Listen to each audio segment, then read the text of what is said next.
Good morning, everyone. Good morning, good morning, good morning, good morning. Yes, I had the wrong title card on there. I thought I switched it, but apparently I didn't. So wrong title card. You are on 5/8's Coffee Break Chat. We are live. We will be talking about the topics and um, stuff from today. We're going to be talking. This week's chat is Kensington's Bittersweet Symphony, and artist's duty is to reflect the times. Summer camp, Tint, Hypocrisy, robots. We're going to talk about all those things. And we have our guest Sheridan talking about Theater Horizon's Autism Drama Summer Camp. Um, and yeah, I'm having a couple of technical difficulties this morning. So it's the morning starting off odd. But I've been fighting with this silly thing for about and a half an hour now, I guess. And it's not going great. The computers are winning. The robots are winning, folks. Anyway, I'm gonna bring Sheridan on screen. By the way, I'm James Jackson, he, they pronouns, executive producer, Light Thief Productions. And we do have, I think, a great show for you today, despite my complete and utter disorganization at the moment. I think we'll be okay. Um, Sheridan, if you would please introduce yourself, your pronouns, and what it is you do. Yeah. Hi, my name is Sheridan Merrick. I use she, her pronouns. I'm happy to be here. I'm a theater artist and educator. I work at Theater Horizon, where I work as education manager. I oversee our after school drama clubs and our autism drama program. So I'm excited to talk today about our upcoming autism drama summer camp, which is brand new, starting at the end of this June, which we're very excited about.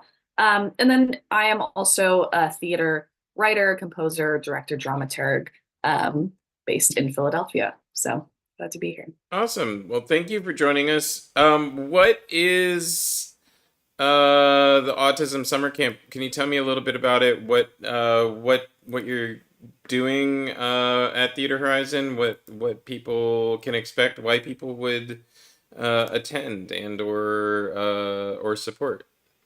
Yeah, absolutely. So, Theater Horizons Autism Drama Program makes theater education accessible to students with autism. And so, we've had for many, many years now 6 week sessions where we offer classes for students on Saturday mornings. But this is the first time that we've ever had the opportunity to finally create a summer camp, and that was made possible by the Eagles Autism Foundation, their generous support of a grant that has allowed us to pilot this 1 week half day summer camp program. So from June 24th through June 28th, from 9 a.m. to 12 p.m., that Monday through Friday, students will gather together at Theater Horizon, engage in theater games, improv activities, and work together to create an immersive theater experience that is under the sea themed.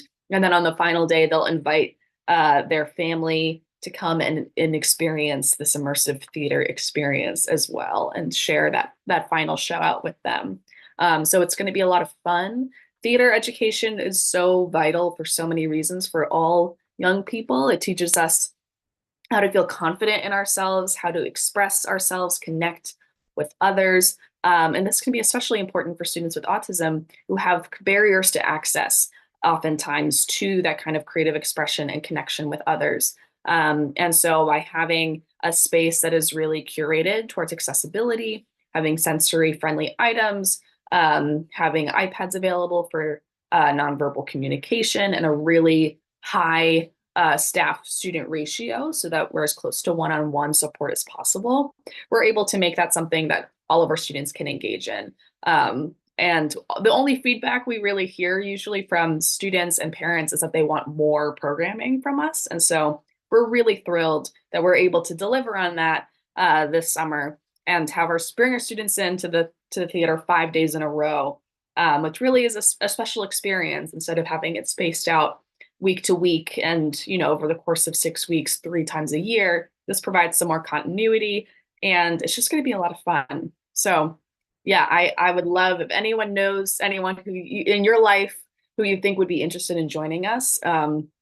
We would love to welcome some new students into our community. And if you're interested in supporting the Autism Drama Program, we're able to make our tuition sliding scale because of donors and people who are supporting the program and who pay it forward. And so we are excited to broaden our community. So, let's talk a little bit about theater and autism and how.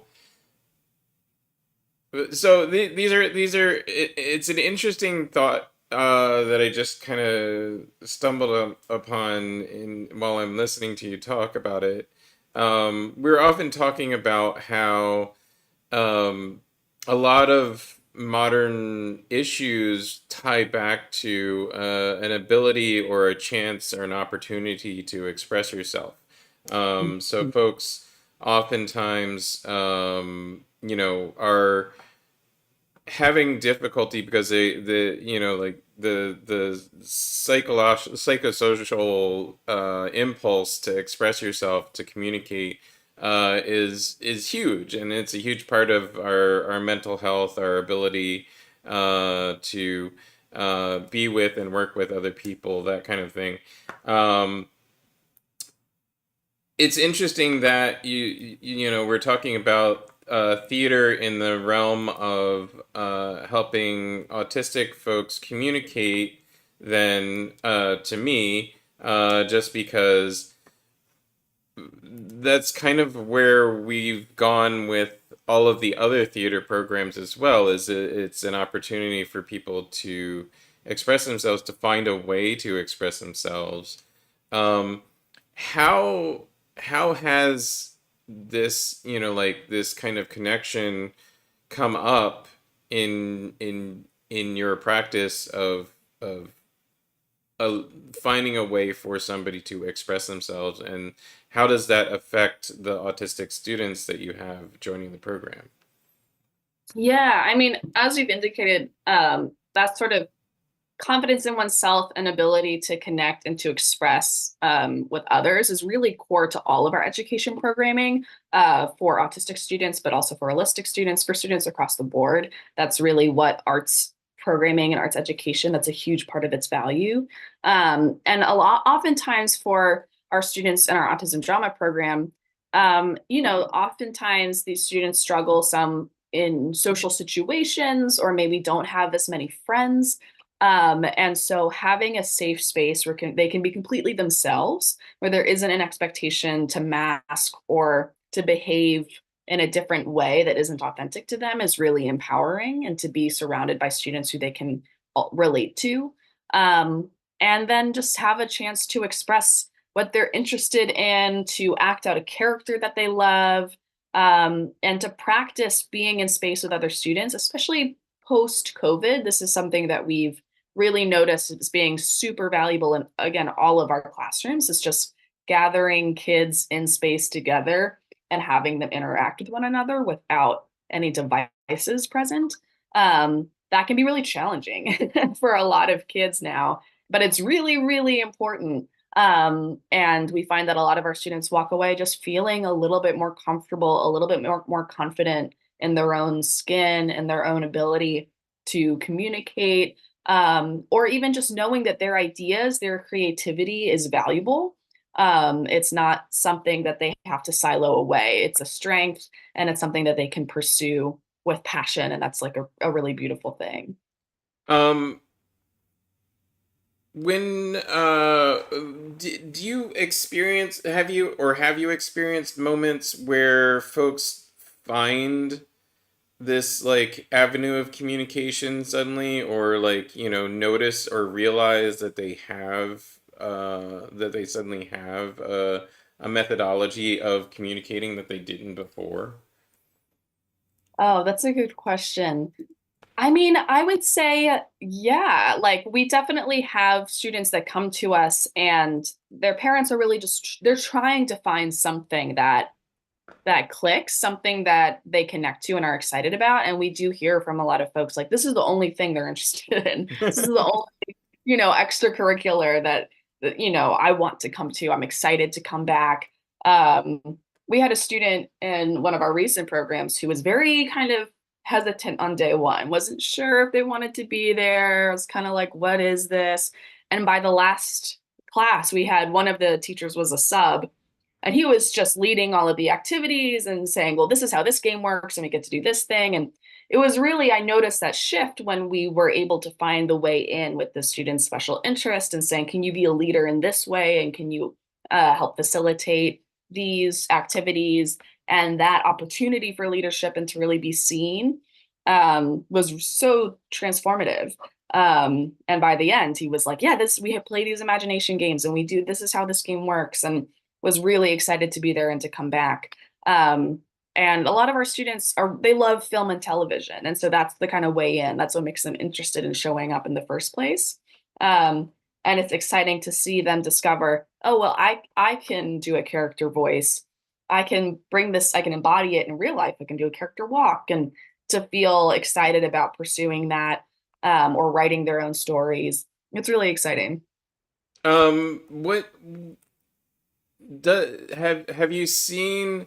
So when this builds confidence, when this does work, when this allows people to connect via a different communication method, what changes do you see? How have you seen that affect people that are in the program, or even their, like their parents and friends and family?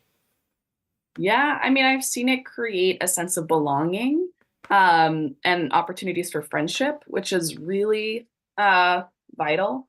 For all of us, we just want to be connected. We want to have community. And so to see that form, to see folks feel like they're alone, to then feeling like they're not alone, that's a huge arc. And that makes a huge difference in anyone's life, and especially in a young person's. And seeing some of our students who are young adults then go on and say, oh, I have a job, so now I can't come to this class because now I'm more comfortable, taking these risks, because being on stage is a risk. Mm-hmm. uh Being in front of others, playing these games, doing new things, this is uncomfortable, but to do it in a safe space, that's where you grow, is in like that kind of safe discomfort. And you learn then I can do new things. I can be in front of other people. I can speak for myself. And so maybe I can, get my first job, or maybe I could, be a writer. Maybe I can pursue these things. So we even had a business of theater workshop recently for our students who are interested in pursuing theater in some way as a career. Um, so yeah, it's very powerful. Um, how would you say? Sorry, who would you say should be participating in this summer camp program, and then how can they participate? Yeah. So if you or someone in your life is autistic, on the autism spectrum, and you have an interest in theater or just trying something new, being in a safe community for a half day camp, we have lots of modes of participation. So we will ask you after you register, are you or is your student more of an explorer or a performer? So if it's like, well, I'd love to be surrounded by sensory elements and kind of be in this space, but I don't know yet if I'm ready to play a character or be, as much of a performer, that's okay. That's all right. You are welcome in. We have lots of ways to participate. We'll have props, we'll have sound and lights and music. Everyone is welcome. So if you feel that to be in a storytelling space, where you can connect with others and try new things and play new games and just have fun together, um, creating an under the sea world, then we invite you in. Theaterhorizon.org is where you can learn more. If you go to our autism drama page, you'll see the information on our summer camp, and there is sliding scale tuition.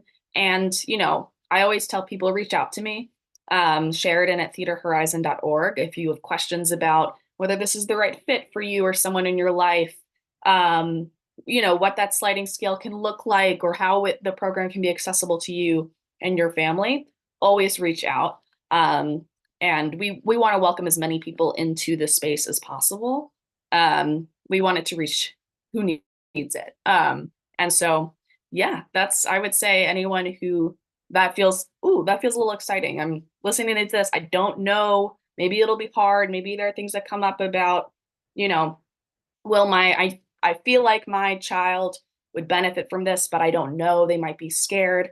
We can work with you. You know, sometimes that's the win, is like working up every day to that student being in the room. And we start in the lobby and then we get to watching, and then we get to participating in the class. So it's like our motto is join, build, celebrate. So we really like to meet every student where they are, build from there, and celebrate all the wins along the way. That's something my dear Tilly Robinson, our community director of community investment, always says, and that I've really has stuck with me. So, um, yeah, I would say reach out if it feels interesting to you. And we hope that folks will join our community and then continue to take classes and just be around, be a friend. And so this can be the start of a really long-term relationship and growth. Is it something that do you want people also to reach out to be facilitators or teachers or participate in that way? Yeah, I mean, we are staffed already in terms of our teaching artists who will be teaching this summer. But if you are interested in volunteering, feel free to reach out. If you're interested in donating or making scholarships available, please reach out. Or if you'd be interested in teaching in the future, we're always, connecting with teaching artists. So yeah, I would be happy to take those calls or those emails for sure. Awesome. Um, One thing that a lot of people don't realize or don't automatically make the connection with, I suppose, um, often is the role that the arts plays in, like in filling in these social gaps. We don't necessarily always have the time in public institutions to address the needs of every unique individual, but it's kind of important, I guess, to realize that we are all unique individuals. And so it's good that you guys are doing this. Like you're making the theater, the elements of theater and expression accessible to all kinds of communities. Um, and I think that's important. I often wonder, if a lot of our problems as a society, that we complain about, could relatively be solved by just, giving people the opportunity to communicate in a different way. Uh, Yeah. um, people just, people complain about stuff, and then when they complain about stuff, it's really just them saying, "I'm not being heard." Um, how do we get people heard? So in arts news, there was a recent article on WHYY about a study done. I believe this was done by the Greater Philadelphia Cultural Alliance. They did an arts, culture, and economic prosperity Greater Philadelphia report, which they do, I believe, every year. And they've done one following up on pandemic effects against the arts and culture scene in Philadelphia. And of course, everybody was affected by the pandemic, and we lost money, we lost ability to gather and or do the things that we usually do. And a lot of times, during the pandemic, when people would ask me, how is the pandemic affecting your industry? I would say, well, my entire job is getting large numbers of people into a small space, to listen to somebody talking or singing. um that's exactly it. And you didn't want to do that during the height of COVID. And a lot of people still don't even want to do that now. though we've seen a drastic change in the effects of COVID, of a COVID infection. It's still out there. People are still catching COVID. Um, so yeah, but the crux of the report is essentially that the arts and culture scene in Philadelphia is recovering, however, more slowly than the rest of the economy. But the arts and culture scene in Philadelphia is also has a $3.3 billion impact in the greater Philadelphia area, and it's about 3.5% of the regional economy. The arts and culture scene affects also other ancillary, um, economies. The hotel economy, the restaurant economy, all kinds of things. Even down to like Lyft drivers and personal services and stuff like that. Um, how have you guys been recovering? Like what's been Theater Horizon's recovery like from like the height of the economic downturn to now? Yeah, I mean, it's definitely been a challenge. I think there's a few sort of overlapping issues or challenges in terms of bringing people back into the theater. First, there is, of course, like the health and safety element of not everybody is equally safe or equally comfortable being in these kinds of environments again. And it's just been a transition, right? It's been a slow roll in terms of how many people feel comfortable, as you say, gathering in a small space with lots of other people, even with masks. Or then some people don't want to wear masks, and that transition was challenging. Now we are back to a place where things feel, in terms of how theater works, relatively like back to normal. But people's habits have not all returned back to normal. People created new routines throughout the pandemic, and I think that this is just my sort of anecdotal feeling, is that it takes more now to get somebody to leave the house and go someplace than it did before. That just feels like a bigger ask for a lot of people. And they're like, well, I could just stay home. I could watch Netflix. And then you know, there's the third issue, which is the economic, situation that we're in and how expensive everything is. And not everybody has quite the amount of disposable income that they did before the pandemic. And so asking people to use whatever, um, exposable, was disposable income? Disposable, yeah. That they have to, buy a ticket to see a play. Um, it's just, not everyone's priorities are there. They might choose something else instead. We are seeing some return. Like it is, people are coming back, and when we are all in space together, it's so valuable and it's so beautiful. But I think we've noticed I think our focus right now really is on community and community building. Theater Horizons based in Norristown.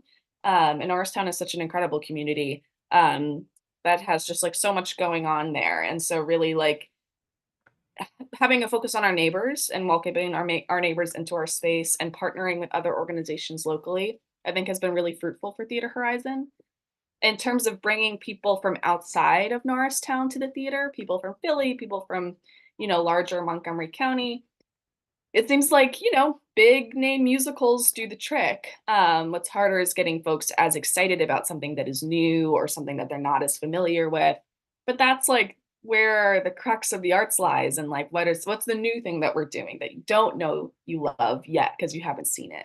And so I think that's something that not just Theater Horizon, but theater companies across the country are experiencing and sort of grappling with, is how do we, balance the budget while still, advancing the art form and supporting local and independent artists and new work. So I it's find something. interesting. One thing I find interesting from the report is that Philadelphia Ballet seems to be one of the most successful at recovering.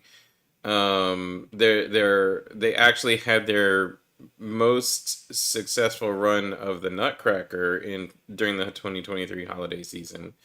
Mm. Um, and had a 54% increase in overall attendance over 22, which then brings their total numbers 19% higher than 2019.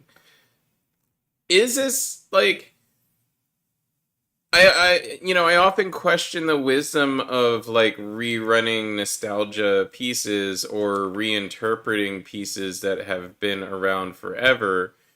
And I love the idea of supporting new work, especially since new work often means like, can we, we can include more people, we can represent more people,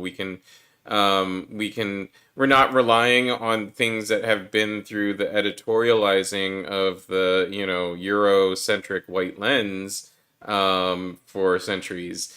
But then you see like the Nutcracker does bonkers numbers, or you see like some pop culture property, say, um, Harry Potter, is doing just fine, is chugging along.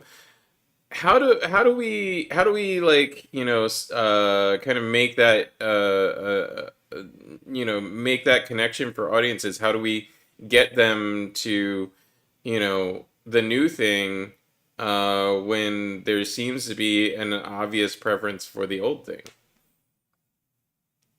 Such a good question and something I think about a lot, and I wish certainly I had like an answer. No, I mean, there But are no there there are are no answers. There's never is an answer. A lot of times when we talk, about things on the show, it just ends up being like, well, this would be nice, but how do we right. get there? But it's important to have the conversation anyway. Oh, yeah.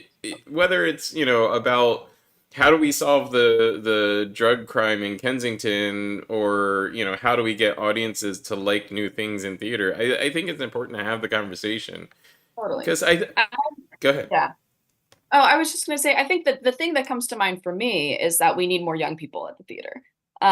Like as a young person who is a theater maker, it is a bit discouraging to go and see theater around town, and the only young people there are fellow artists, it feels like, or like a friend of a fellow artist who's in the show. It feels like the theater patron for the most part is a baby boomer, and I love baby boomers. My parents are baby boomers. But we would, it'd be nice to see more diversity of age range within our audiences, because I think it's only natural when you are older that you are maybe more focused on nostalgia. I want to see those shows that I know and love.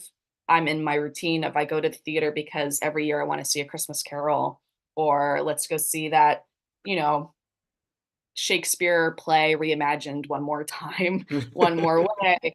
But I think younger audiences are more hungry for newer work that is wider in terms of its representation, wider, not whiter, has a wider lens of who's a part of the conversation, and is trying new things. But I think a lot of young people don't know that you can go to the theater for that experience.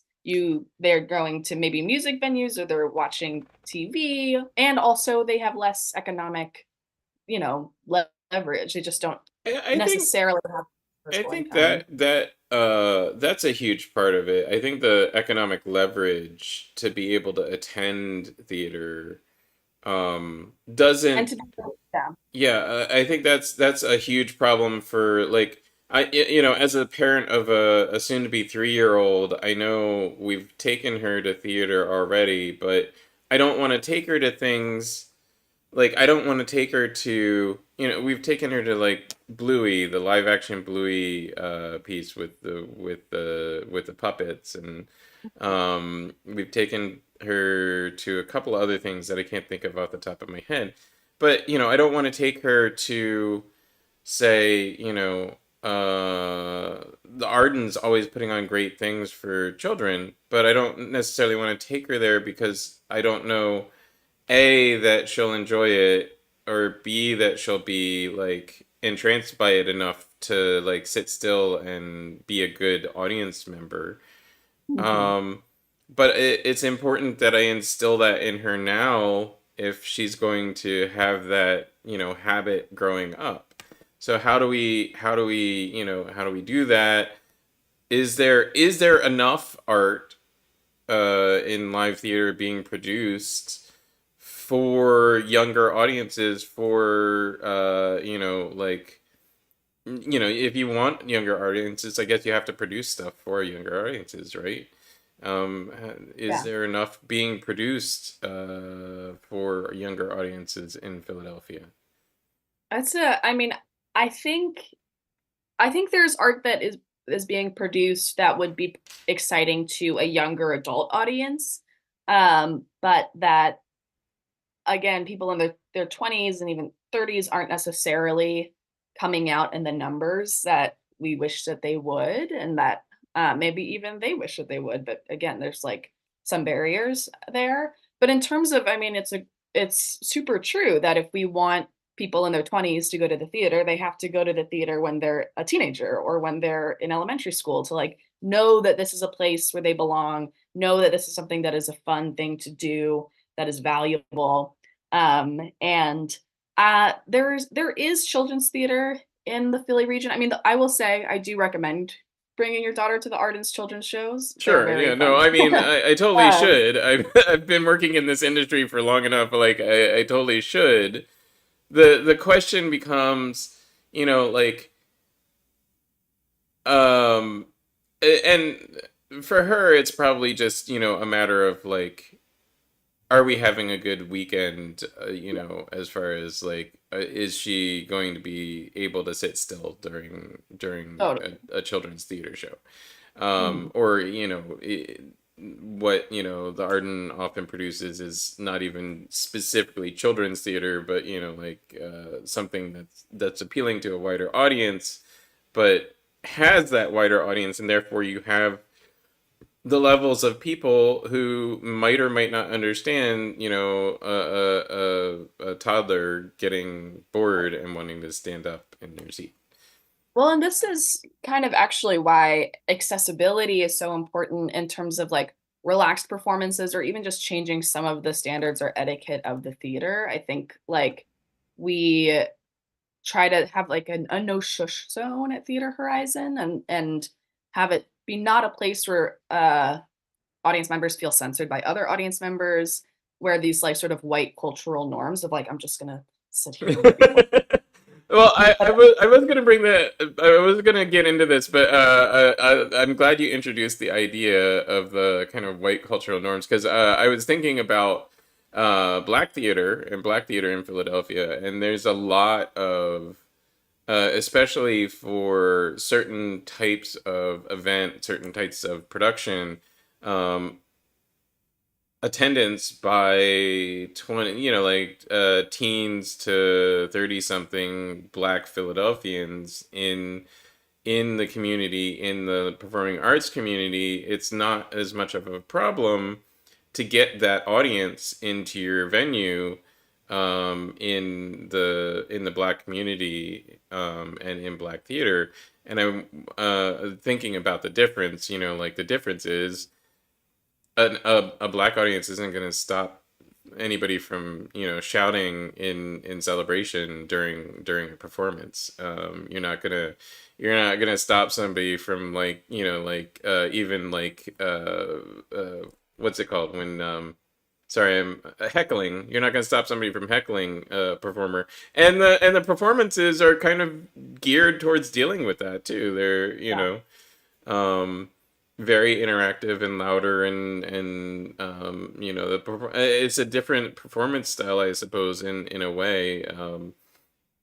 I wonder, I wonder if like thinking about accessibility and also bringing together communities, how we get that, how we break those traditions in Eurocentric theater, um, to say no, like this is a live participatory thing. You can't Right.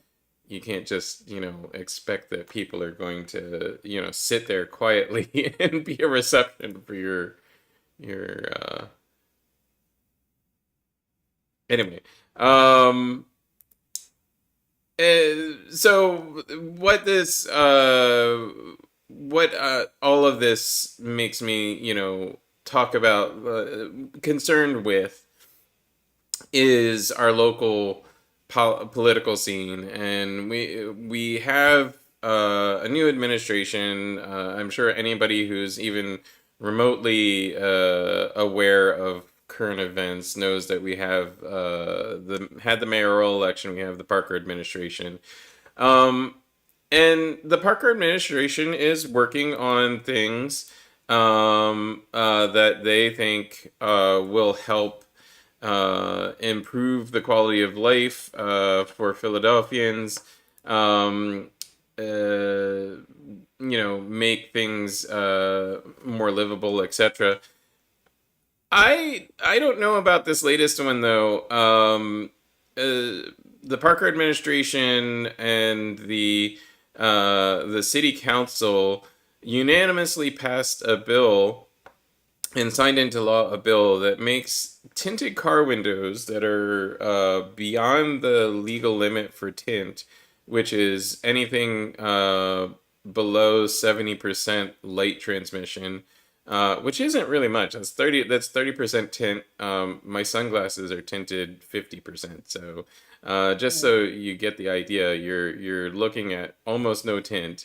Um, this bill allows the Philadelphia police, and I assume the PPA also, to ticket cars for having this tint while they're parked. Um,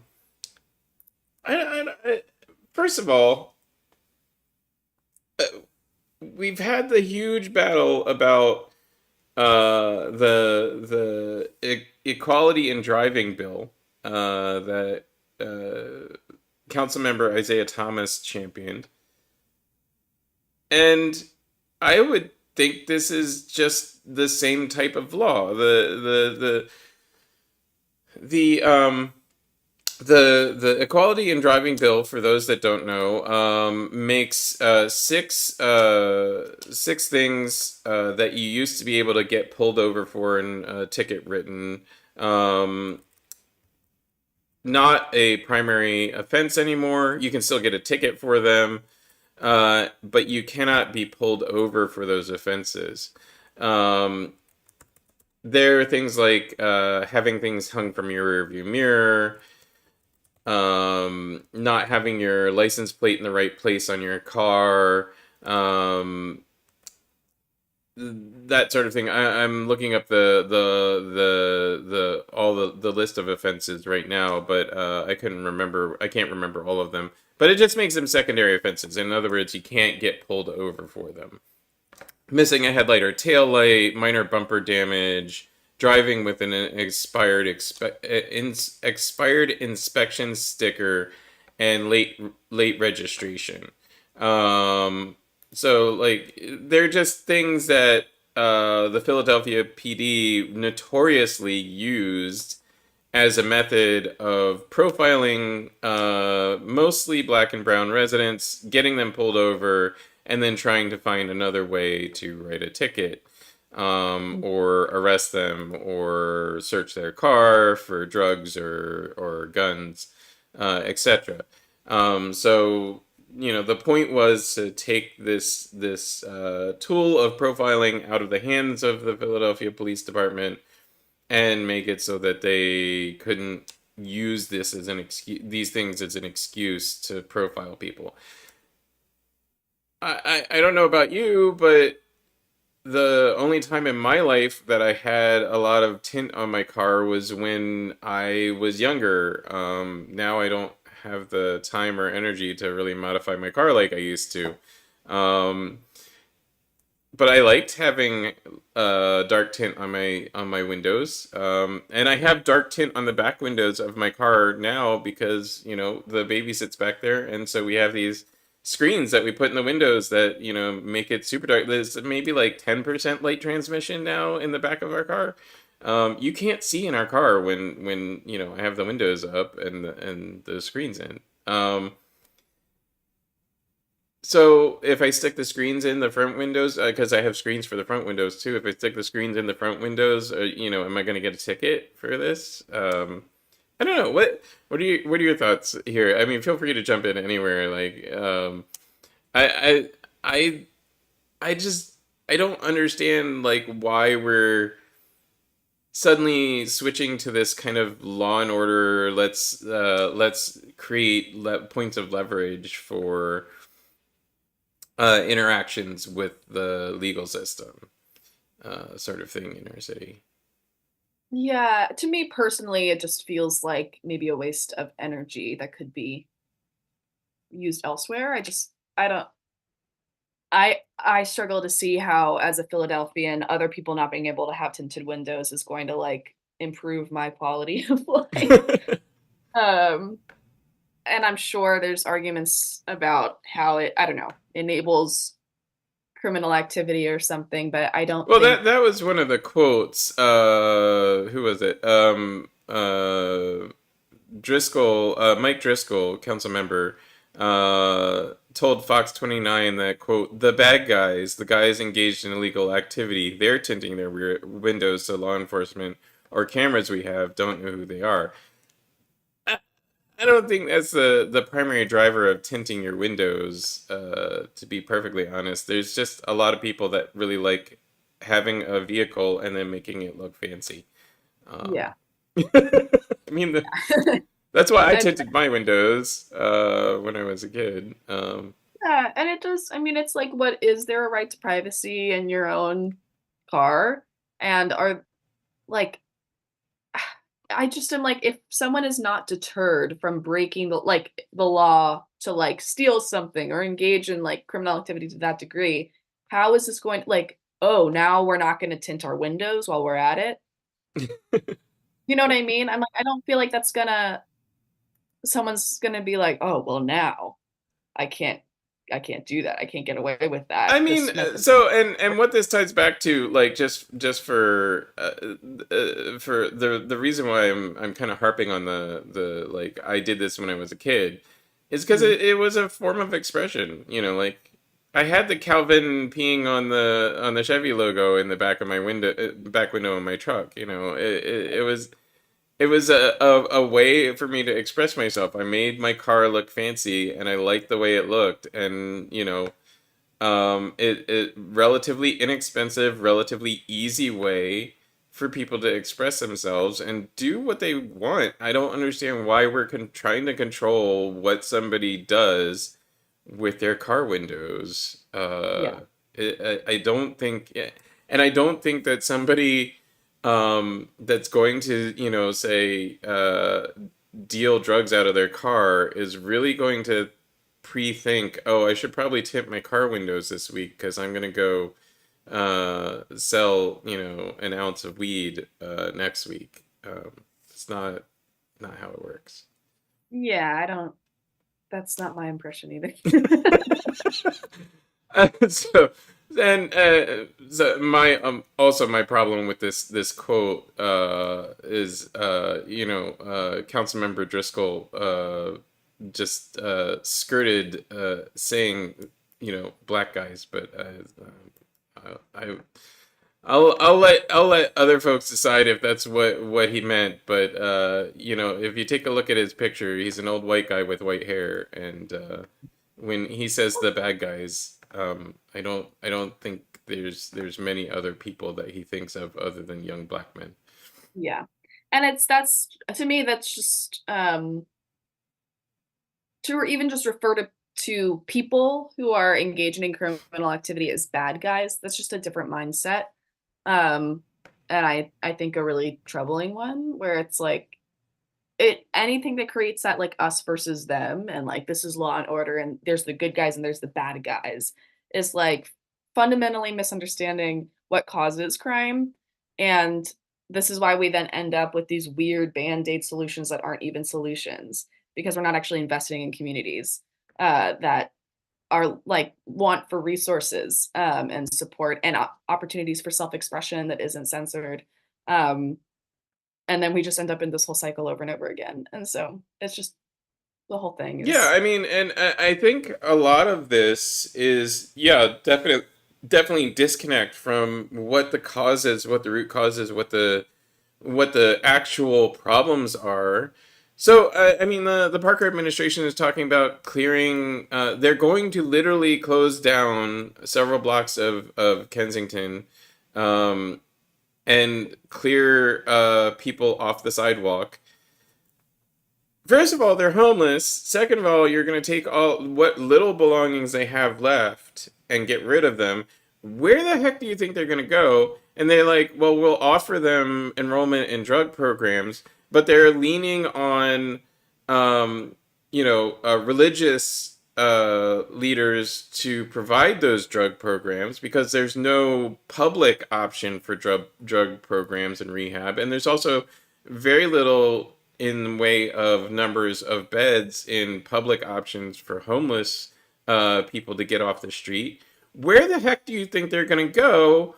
How is this even any sort of approach to a solution to the problem? I'm very, very confused and upset. yeah. I mean, I live in the Kensington area, and I understand wanting to feel safer in that area, but it's like you can't make it illegal for people to exist. Homeless people exist. People with drug addiction exist, and they are also your constituents. They are also like our neighbors and the people of Philadelphia. And to just say you don't get to exist and you just have to disappear, and I don't care how. Um, yeah, And I just that's the part about it that I don't get. Like, okay, you want them to move. Where do you want them to move? You want them off the street? Great. Let's figure out how where they go when they get off the street. right, right. I don't what's missing here? How am I missing the connection of when do we create the place that they can go, oh, I don't want a safe injection site in my neighborhood. I don't want a supervised drug overdose prevention center in my neighborhood. Where are the people going to use the drugs that they're going to use anyway? Then I'm Exactly. It's like it's just I don't get it. I mean, just completely ignoring the evidence of what actually works to um and completely ignoring the humanity of the people who are wrapped up in like the worst scenario. Like nobody wants to be like addicted to drugs to the point where it's like completely taken over their life and are unhoused on the street. Um yeah, it's just sad. I just yeah I so in other root cause analysis news, I've been thinking a lot about the protests occurring at college campuses across the nation. A lot of people are comparing them to the protests of the Vietnam War, etc.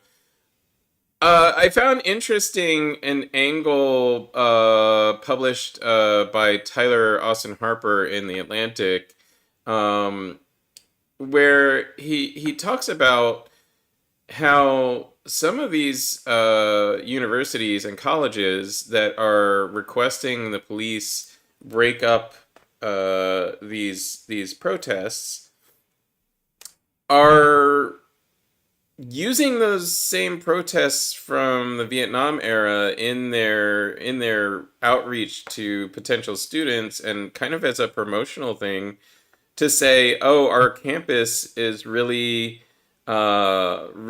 centered around free speech and our students are politically active. Um, all right, so if you're reaching out to people to try and enroll them and they're politically active and something very politically divisive comes up, do you not think that they're going to have protests on your campus? Right. Neoliberalism is at its finest. I'm very confused again. I I Well, the spend thing about protests is that they're supposed to be good for business. If it's not good for business, then we can how a protest is never good for business. I don't. only when it's 30 years prior. Oh, when it's 30 years ago, I can use it to try and scrape a ton of money out of the next generation so that they can start in debt and therefore need to get jobs in areas where they might not be the best use of their time and energy. Yeah. Yeah. Got it. Sorry, I forgot that we need to To exploit young people. we need to exploit everybody right from the gate, as soon as they can make adult decisions when they're like 16, 17, and approaching adult decisions. We need to lock them into a lifelong debt that we're going to refuse to forgive even though they've actually repaid the actual debt. Mhm. And we're going to refuse to forgive the insane amount of interest and fees that we charge for that debt. Yeah. Yeah, got it. What's the solution though? Like how do we get out of this? I don't, I mean, I institutions are tough. And I don't know. I wrestle with this a lot of like how do you there's just the gap between like the world that I want to live in and the one that I do and that we all live in and how one can even with the best of intentions like even I mean there's so many limits to like being in a nonprofit sector as well um like when a mission of an organization is always going to be rubbing up against or in conflict with the form of how it works. Mm-hmm. Like I think about Mm-hmm. that a lot as an artist is like how can you mimic content and form like of a play? How can those be like how can you tell a story through the form of the piece and even the process that it's made in as well as like the words on the page or what is said and if you you know there's the stories of these institutions whether it's colleges or organizations in terms of what's being said, in terms of like, here's what we say we're about. But if you look at the form of the structure of how it operates, because it operates within capitalism, um, there's just limitations. And that's telling that form is telling a totally different story. And how to reconcile that when you, at a certain point, it's almost impossible not to engage in institutions, or it's very difficult. I don't know. So maybe the answer is anarchy. But I don't know. I think it is inspiring to see the mutual aid and the the other kinds of co-living that are created in these kinds of encampments. And I think more and more just leaning into community is kind of the only answer I have. But I don't know. I'm curious what you think. I often like a lot of my life, a lot of my work is dedicated to um creating platforms for people, Mhm. and facilitating that communication, facilitating the conversations. Um, um,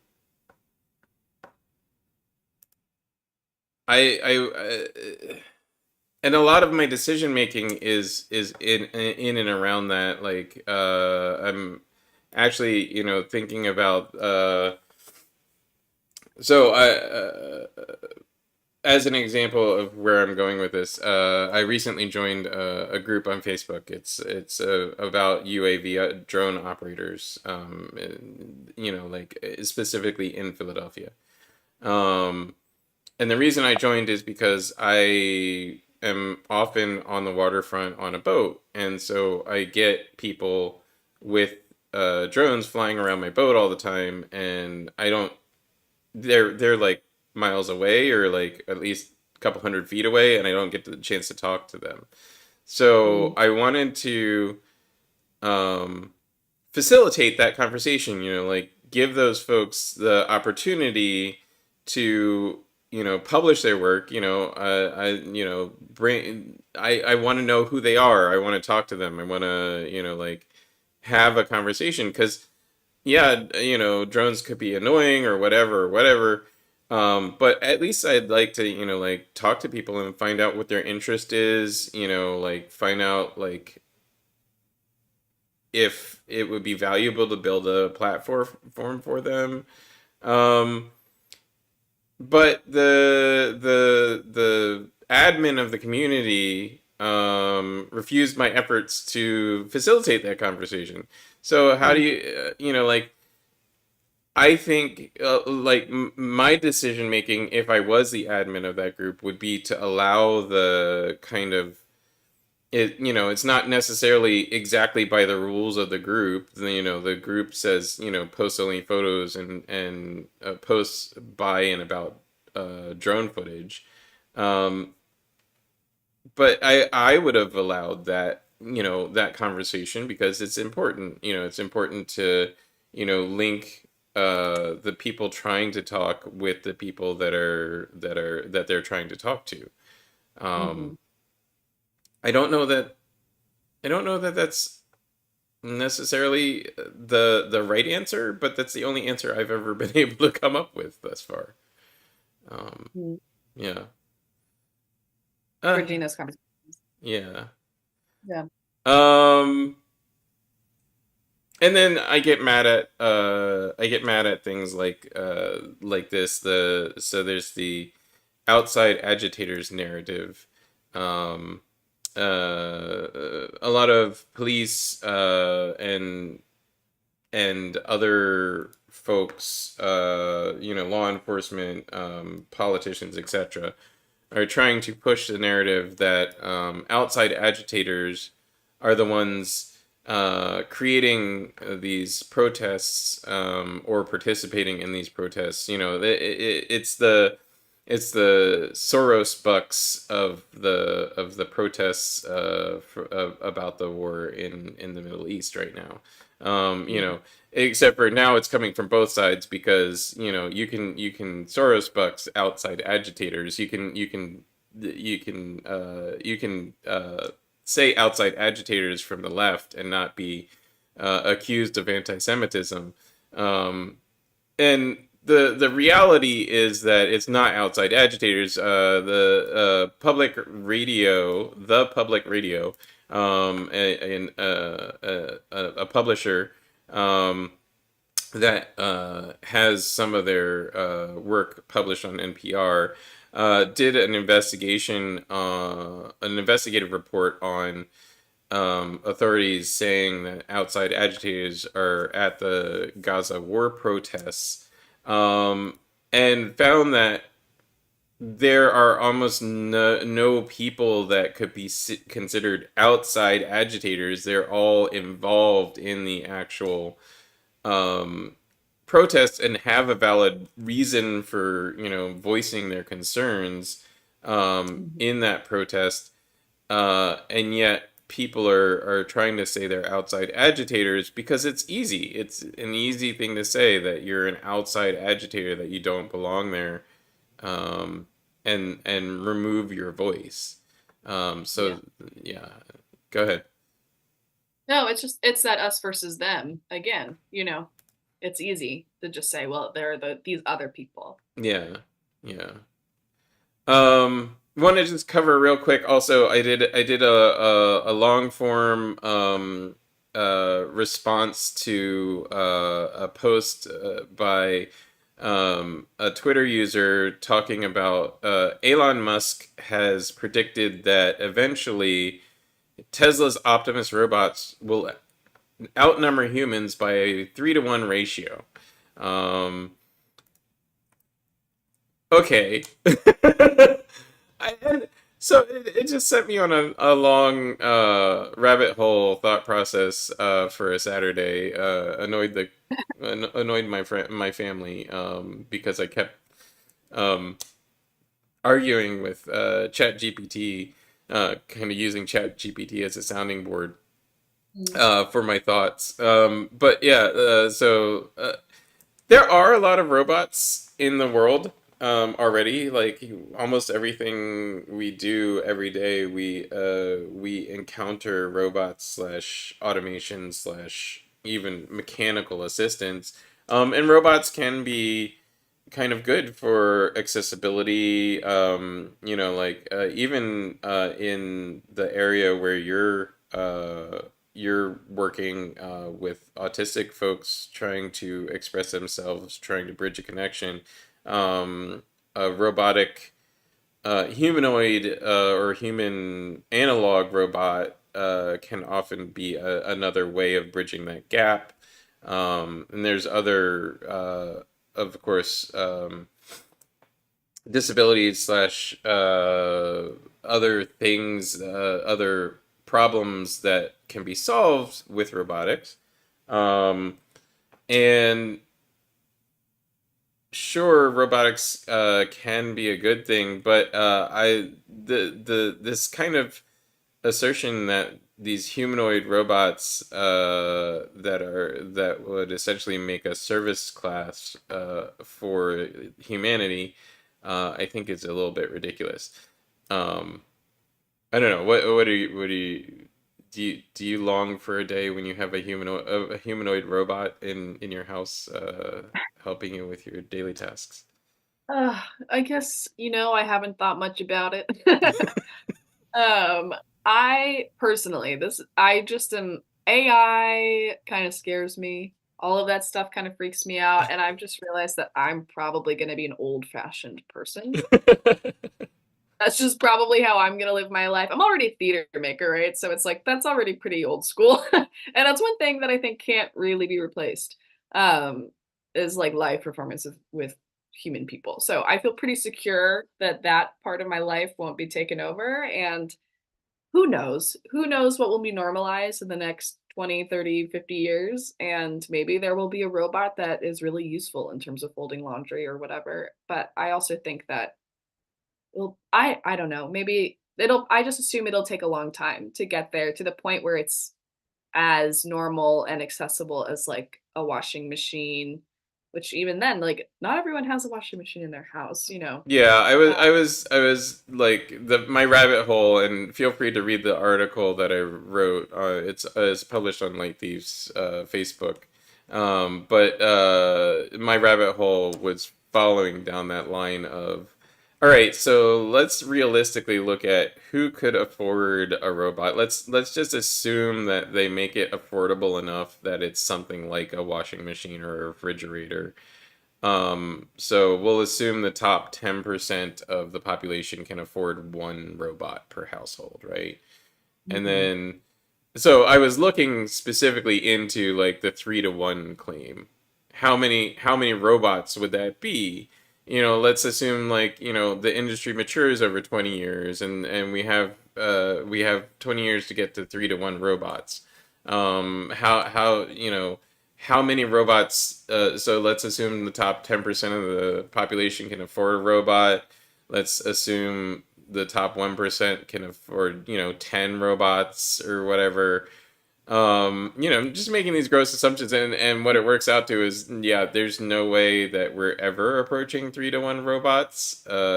Just from even a materials standpoint, we don't have the materials, but also from a like purchasing power standpoint, there'll never be a universe in which there's that many robots, even if they're used for industrial use and stuff like that. Yeah, it feels like I mean, there are a lot of people in the world, Yeah, like, maybe 3 to 1 Americans, yeah, um, that might you be. know, but to have, like I mean, there's what, 7, 8 billion people in the world? There's eight, and looking down the road at the 20-year timeline that I was using as kind of just a gross assumption. There's predicted to be 9.7 billion by 2050. Wow, Uh, that's a lot. so that's nearly 30 billion robots, and that just those numbers just don't work out. No. All right. Sorry. Well, thank you so much. Thank you so much for joining me today. Do you have any last thoughts? Anything you want the audience to know? Want to throw any plugs in last minute for anything? I don't think so. I mean, yeah, thank you so much for having me. It's been fun to chat. Again, if you're interested in our autism drama program, you can go to theaterhorizon.org. And yeah, if you're interested in theater, you can look at sheridanmerrick.com is my personal website. Awesome. But yeah, thanks for having me. It's been fun to chat. Thanks for coming on. I'm gonna go to a one up of me outro the show. Feel free to stick around in the Zoom if you'd like to chat afterwards, and if you gotta go, you gotta go. But I will let me outro the show and get us out of here. And thank you for joining us today. Well, yeah, thank you. Thanks Sheridan for joining us today and sharing the incredible work being done at Theater Horizon. Today's discussions have taken us from the local intricacies of Philadelphia's policies to global predictions about our technological future and the enduring spirit of activism. Each story paints a broader picture of the dynamic world we live in. Keep thinking critically and engaging passionately. And join us next week for more coffee break chat. Next week's guest, I keep forgetting. You'll notice a few things if you become a regular watcher of this show. I have a few things that I need to normalize. I keep forgetting things. So I keep forgetting to look up the next week's guest before I start the show. Next week's guest is SideQuest Theater. They're an improv show, and we'll be talking to them next Wednesday, 10 a.m. Have a great rest of your week, everybody. And thanks for tuning in.